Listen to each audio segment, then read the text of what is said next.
In a world where the quality of information available to poorer communities is doctored, tainted and sometimes regressive, where the words fake news have come to mean other people's opinions, it is vital to rely on news platform with journalism.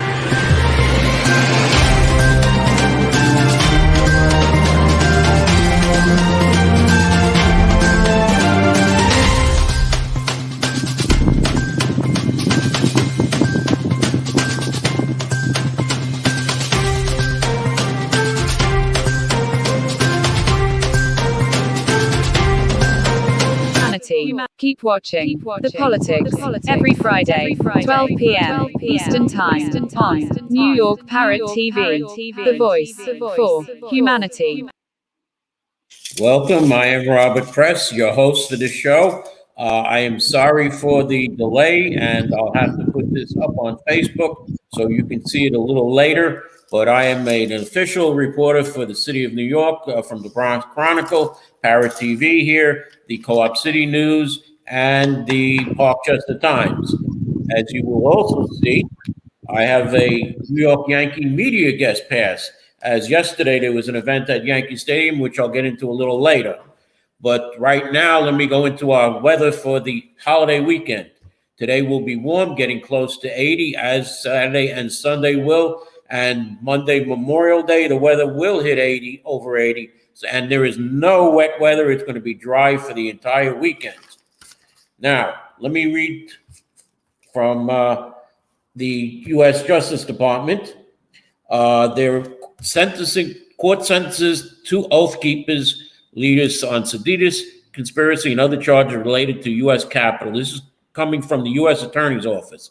Elmer Stewart Rhodes, the third, 58, of Granbury, Texas, the founder and leader of the Oath Keepers, and Kelly Meggs, 54, of Dunelling, Florida, the leader of the Florida chapter of the organization, was sentenced today, meaning yesterday, for seditious conspiracy and other charges related to the breach of the U.S. Capitol on January 6, 2021.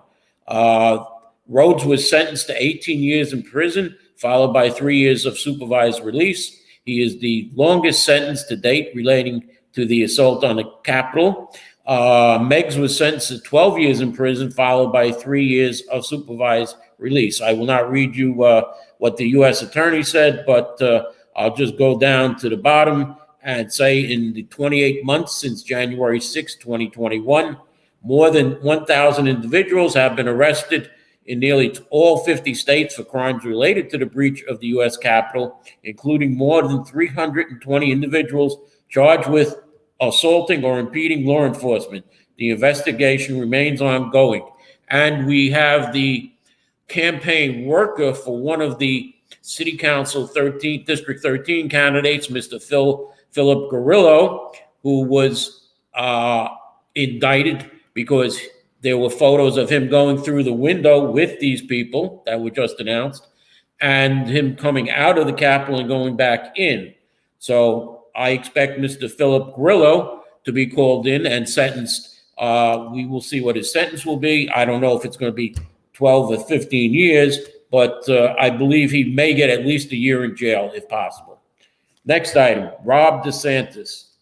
Rob DeSantis announced his presidency candidate, and I'm going to read from what Congresswoman Alexandria Ocasio-Cortez wrote. She goes, last night, Ron DeSantis announced that he is officially running for president on a Twitter live conversation with Elon Musk. If you missed it, you're not alone. The online event had a lot of technical difficulties and in the end, the launch just got 300,000 views. For context, Alexandria got 430,000 views when she decided on the fly to stream on a video on Twitch. She puts a quick list of events that will get more views than Santos' campaign. For instance, he got 300,000. The April the giraffe gives birth had 1.2 million views. AOC the video had 430. Buzzed Mokes Watermelon Explode. I don't know what that meant. 807,000 views, and a couple others with more views. And she goes, while DeSantis' failure to launch might be funny. His policies are not. He has led the effort to ban teaching critical race theory in schools in Florida, signed the Don't Say Gay bill into law, just signed a truly draconian and inhumane immigration bill into law, and has attacked reproductive freedom by implementing an abortion ban after 6 weeks. She goes on to say that Alexandria is fighting to directly combat Republicans like Ron DeSantis. She's not afraid to take on right-wing extremists, and she has proven that by going after Congressman George Santos. Her and Congressman Jamal Bowman really caught him on the steps of the Capitol and said, "Why don't you resign?" Okay, but now going back to the presidential campaign, besides DeSantis is Donald Trump, as we know. Nikki Haley announced in February 2023 she was the governor of a southern state, and she was selected by Donald Trump to be the first ambassador to the UN. She's the first woman and non-white Republican candidate who have announced she is much younger than Trump or Biden and is making age an important part of her campaign. Tim Scott has announced just recently he is the senator from South Carolina and is the only Black Republican in the U.S. Senate. He's able to work across the aisle, as he says, and he's working on police reform and more.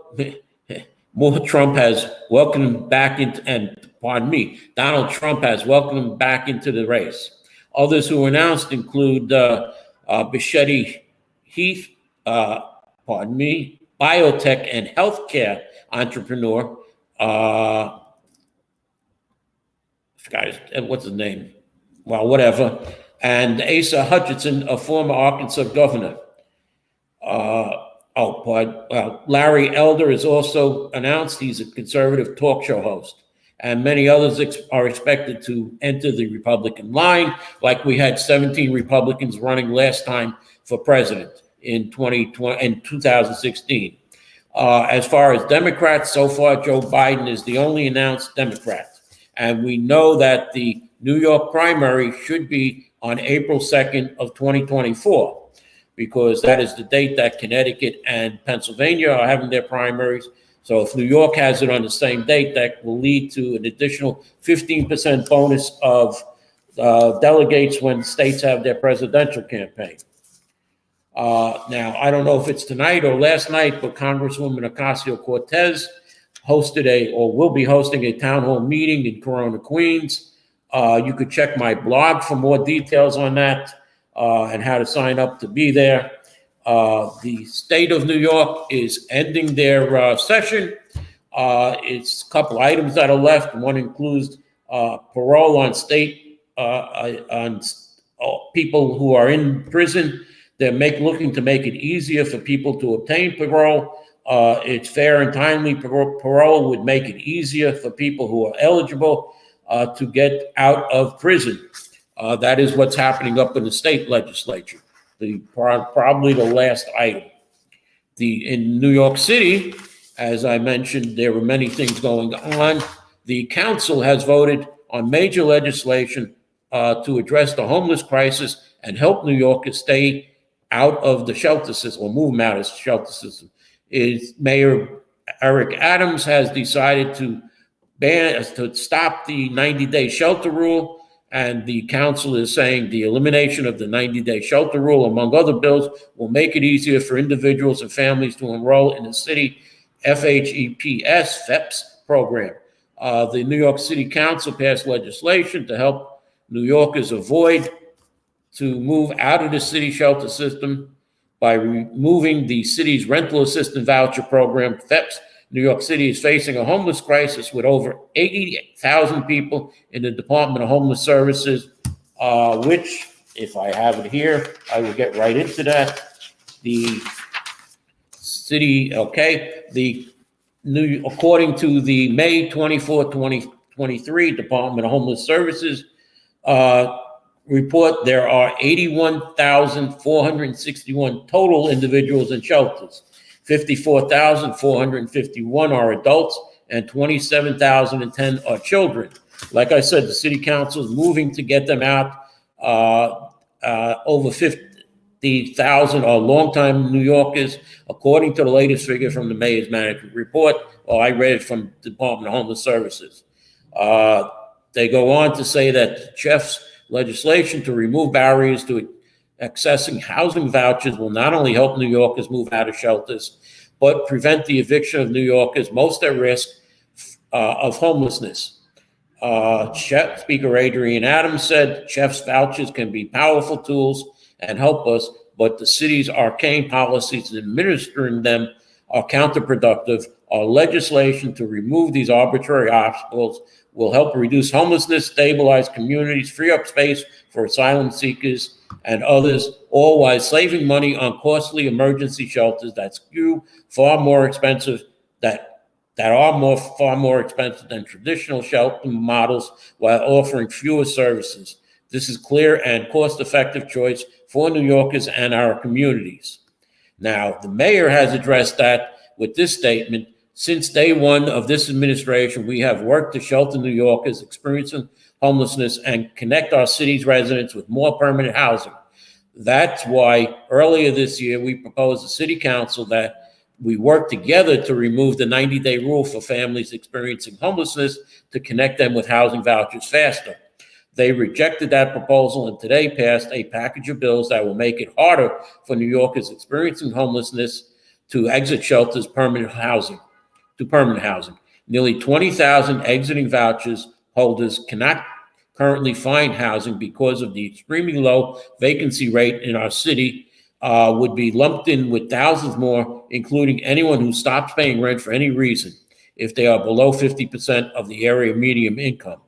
Put simply, these bills will keep New Yorkers experiencing homelessness, the ones who need permanent housing right now, in shelters for longer.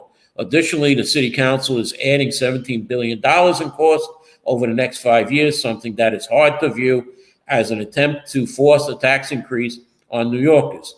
To build a stronger city, we must connect more New Yorkers experiencing homelessness to housing, but these bills will stymie and effectively halt that process, something New Yorkers experiencing homelessness cannot afford. We are reviewing our options. New York City Public Advocate has released the following statement, and I'll read it. His statement goes: expanding city access to Jeff's housing vouchers in a necessary state in addressing our city's mounting homelessness crisis. So I applaud the council for passing bills that will fundamentally transform the voucher program, ensuring that more people can quickly access this critical resource and secure affordable income targeted housing. As hundreds of New Yorkers arrive daily to our city, the legislative package will help alleviate our overcrowded shelter system, provide relief to those experiencing homelessness or those being faced with housing insecurity. It is physically prudent and morally necessary. I urge Albany to now build on this process by enacting the Housing Access Voucher Program, which would further help move people out of temporary shelters and into permanent homes, regardless of immigration status. I congratulate Councilmember Aiello, Sanchez, Caban, and the City Council and Speaker, all of the dedicated advocates who would work to pass these critically important bills. I am going to stop right now and take a commercial break and be back with more local news after the commercial. So, Mr. Producer, take it away. Let's go to a commercial.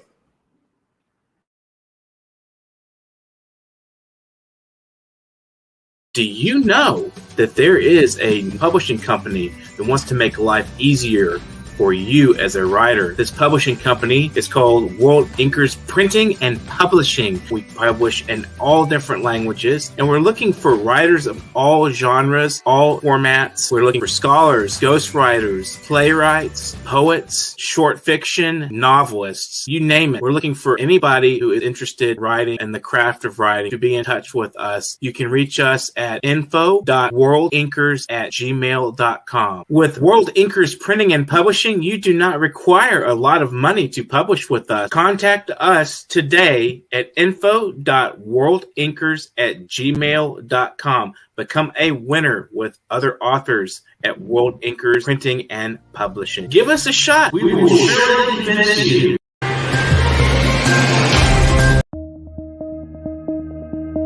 Do you wish your business makes it to the top list of the most searched for business in the US and around the world?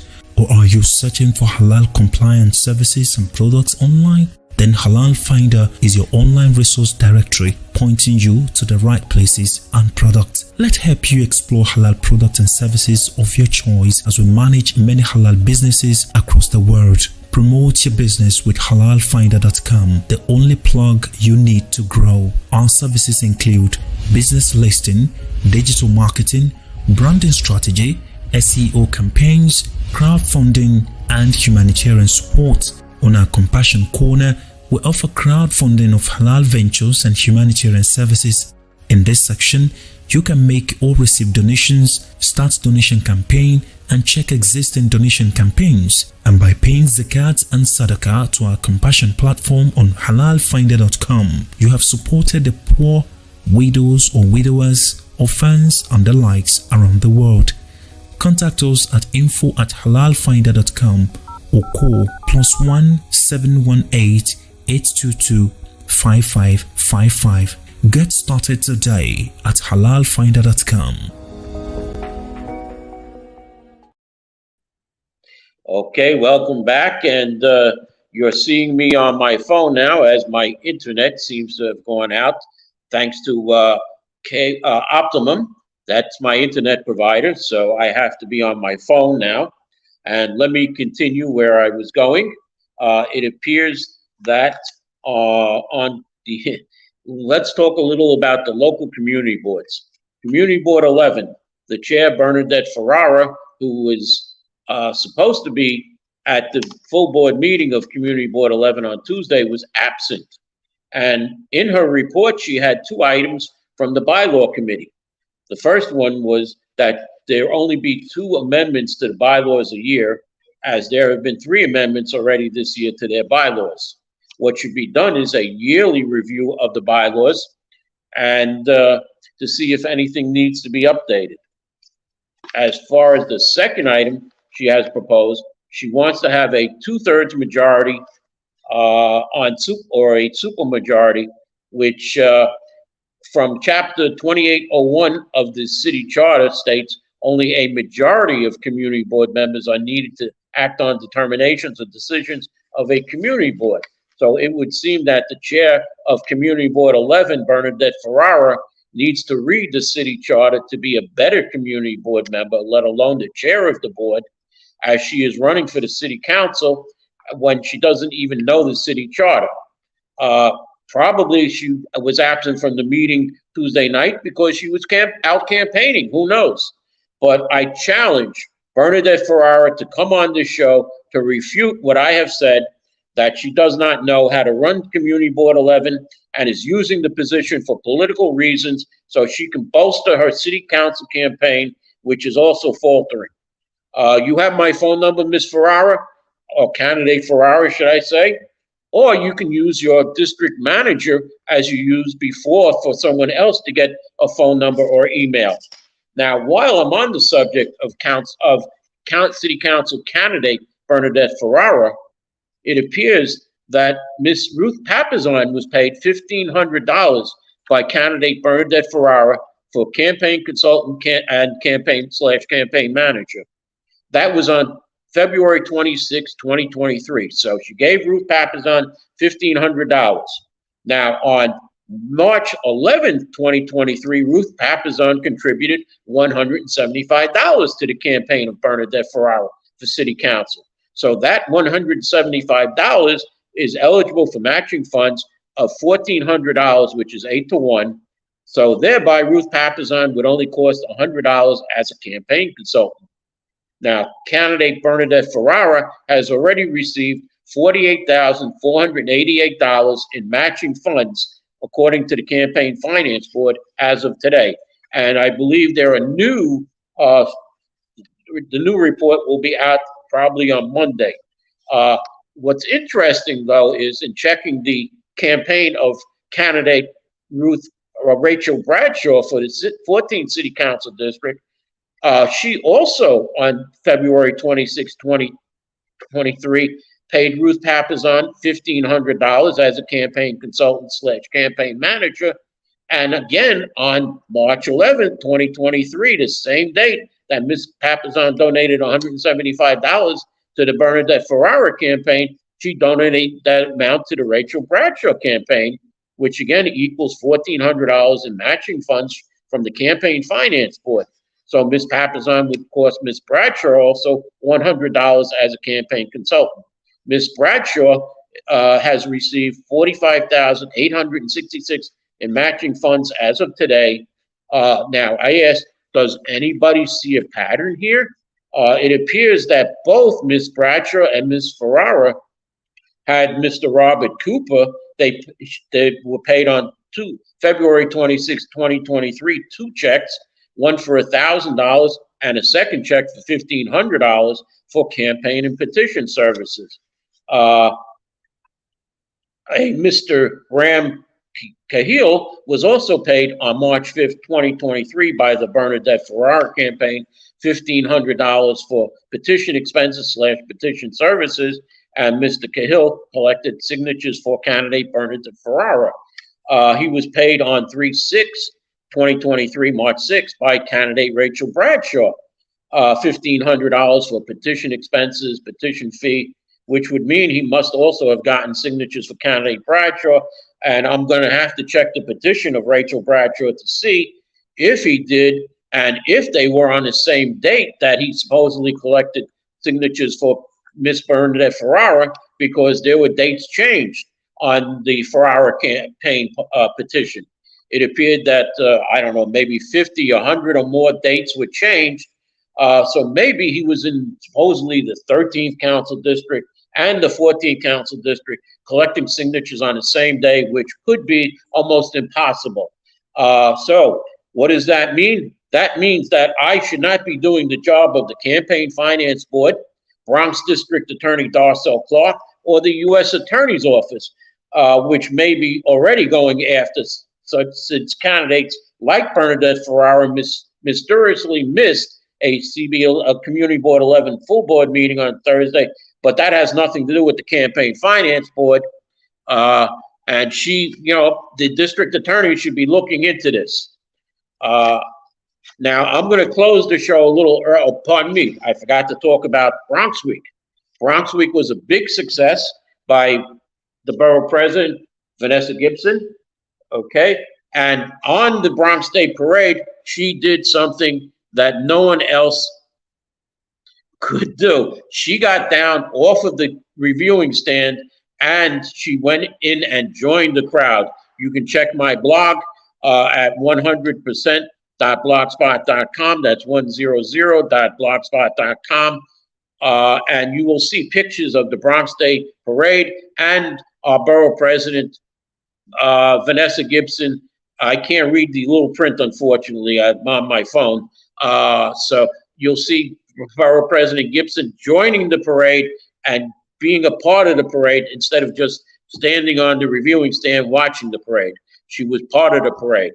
Also, this past week was Bronx Fashion Week with Hazel, I forgot her last name, McIntyre, Hazel McIntyre, Laura Montez, and Crystal Gomez, who presented the Fashion Week show on Saturday at the mall at Bay Plaza. Congratulations to all 3 women. You did a fantastic job. Again, you could see Bronx Fashion Week on my blog at 100%.blogspot.com. Also in some of my media outlets, for instance, the Bronx Chronicle has put up finally the Bronx Week Parade article, but you'll see more pictures on my blog. Now, I have a Facebook page. Oh, pardon me, one more thing. Yesterday, as I said, this is where the Yankee pass came in. Yesterday, Mayor Eric Adams signed into law Intro 891, which allows sporting venues to have 50-50 raffles. What will do is that will increase, and again, this money that's raised from these raffles must go to charity, which could be community organizations that are 501c3s or any other charitable institution or business that already is getting money and is tax-free. Also with Mayor Eric Adams at Yankee Stadium, and it was at Yankee Stadium where this was signed, was Councilman Rafael Salamanca, who was the prime sponsor of the legislation, Councilwoman Marjorie Velazquez, who was a co-sponsor, was there, Bronx Borough President Vanessa Gibson was there, as well as Randy Levine and Brian Smith of the New York Yankees. Again, you can see pictures of that. What's on my blog at 100%.blogspot.com. And finally, I'm going to announce that I am changing the name of my Facebook page, the Friends of Community Board 11. So it does not conflict with anything named in Community Board 11. People are saying, oh, is it related to Community Board 11? It was not. It was a private page and I'm changing it because the Community Board 11 has a side account in a bank called the Friends of Community Board 11 that it uses for events. It's been dormant during the pandemic because events haven't happened, but they are now reactivating that, and they have $10,000 in that account. And I wonder, because I want to know if there is a Facebook page called Friends of Community Board 11, which is run by a member of their social media committee. So I would like to know if that Facebook page, Friends of Community Board 11, is connected to the bank account of the same name, which is monitored, which is taken care of by the district manager and the chair of the board. So, we're going to have to look into names of, Facebook pages that have the same name as community of government organizations. So, I mean, let me just tell you my new name of my Facebook page, which I'm changing from the new Friends of Community Board 11. It will now be called What is Going On in Your Local Community Board. So there is no contradiction of any community board, but it will be mostly about Community Board 11 and may include other community boards if needed, or people have complaints on my page about other community boards. And the reason it's going to be about Community Board 11, because Community Board 11 is really being run into the ground by the current chair since she took over in January, because she is running for city council. That's Bernadette Ferrara, and she is using the position of chair of Community Board 11 for political purposes. And I'm about at the end of my show, so I will just say, if you want a better council person, you have the incumbent, who is Marjorie Velazquez. She has, unfortunately, some other issues which tie her to let me just say, the city and online newspaper wrote an article about Mr. Teddy Pryor, who challenged all three of Marjorie Velazquez's Democrat opponents, and he challenged the Republican Christy Maramato, the leading candidate of for the City Council 13th District. But it appears that those challenges went nowhere. Marjorie Velazquez has said in the article, the city, that she was not in any way tied to Mr. Pryor. And it appears 4 years ago, though, she went after Mr. Pryor and Mark Jonai, and she appears to be doing the same practices that Mark Jonai has done with Mr. Pryor, only worse, because it appears that Marjorie Velazquez is in favor of the casino going down by the Trump links, and the idea of that would be that the developers would then really take over the whole area of Trump links and turn it into Atlantic City. I don't know. We know that the community residents down there don't want a casino, and it's really too close to Yonkers Raceway, which is getting a casino, a full casino. Right now, it's what's called a racino, with only video games and no live games. But it will be very interesting to go up to Yonkers to play poker. I just hope it's like Las Vegas, like Nevada, and not like New Jersey. New Jersey was where at the casino, sit down, put your money down, you lose, goodbye. Nevada was nice and friendly. I stopped in at Lake Tahoe on a business trip when I was in California, and they welcome you when you walk into the casino. How are you? And they ask you if you know how to play, know what the betting is. And it was a very nice, enjoyable occasion in Lake Tahoe that I had. And it was beautiful coming down the mountain, seeing the blue water, not our green water that we have here. So let me close my show right now here and say thank you for watching. I will put the link up on Facebook. And that's it, Mr. Producer, take it away.